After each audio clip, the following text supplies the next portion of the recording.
কলপাতত মেৰিয়াই টেকেলি পিঠাৰ সোৱাদ একেবাৰে সহজ পদ্ধতিৰে বনালোঁ। তাকে বোলো ভিডিঅ'টি প্ৰস্তুত কৰি আপোনালোকলৈ আগবঢ়াই দিওঁ।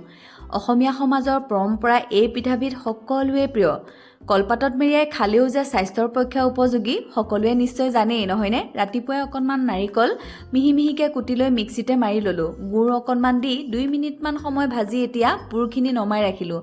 জলপনীয়া চাউলৰ পিঠাগুড়ি বুলি ক'লে বহুতেই চিনি নাপায়। জলপনীয়া চাউল কি মোক সুধি থাকে। বৰা চাউলতকৈ অকণমান আঠাটো কম, আমি গাঁৱৰ ফালে চকুৱা চাউল বুলি কওঁ। 3 বাটি ল'লোঁ। অকণমান নিমখ আৰু পানী ছটিয়াই ছটিয়াই মুড়ি ল'ম। সকলোৱে বনাব জানে আৰু যিকোনো চাউলৰে বনাব পাৰি এইবিধ পিঠা, কিন্তু জলপনীয়া চাউলেৰে বনালে তাৰ সোৱাদ আৰু বেলেগৰ লগত কিন্তু নিমিলে, সকলোৱে নিশ্চয় জানেই। এতিয়া চালনীৰে মুড়ি লোৱা পিঠাগুড়িখিনি আকৌ চালি পেলালোঁ। যদি আপোনালোকৰ চালনী নাথাকে তেতিয়া ডাঙৰ ফুটা থকা চেকনিৰ সহায়েৰে চেকি ল'ব পাৰিব।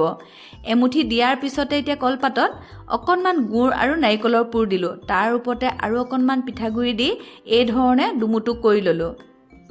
দুমুটুক কৰি লোৱাৰ পিছতে এতিয়া ষ্টিমাৰ গৰম হৈয়ে আছে, তলফালে মূৰ কৰি দি দিলোঁ। চাওকচোন এনেকুৱা ধৰণে। প্ৰথম পিঠাটো অকলেই বনাইছোঁ। ঢাকন মাৰি থৈ দিলোঁ। 1-1.5 মিনিটৰ মূৰে মূৰে লুটিয়াই থাকিব লাগিব যাতে সুন্দৰকৈ সিজি আহে। প্ৰায় 3 মিনিটমানত আমাৰ এটা পিঠা সাজু হৈয়ে যায়। আটাইখিনি মই একেধৰণে কৰি ল'লোঁ। প্ৰথম পিঠাটো দাঙি চালোঁ, এবাৰ সুন্দৰকৈ চায়ো থাকিব পাৰি।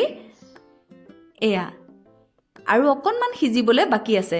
তাৰপিছতে আৰু 1 মিনিটমান ঢাকন দিয়াৰ পিছত প্ৰথম পিঠাটো এতিয়া আপোনালোকক পৰিৱেশন কৰি দেখাম। চাওকচোন কি সুন্দৰ হৈ আহিছে আৰু খাবলৈও বহুত বেছি সোৱাদ ভৰা হয়। একেধৰণে আটাইকেইটা পিঠা বনাই এতিয়া ষ্টিম কৰি ল'লোঁ।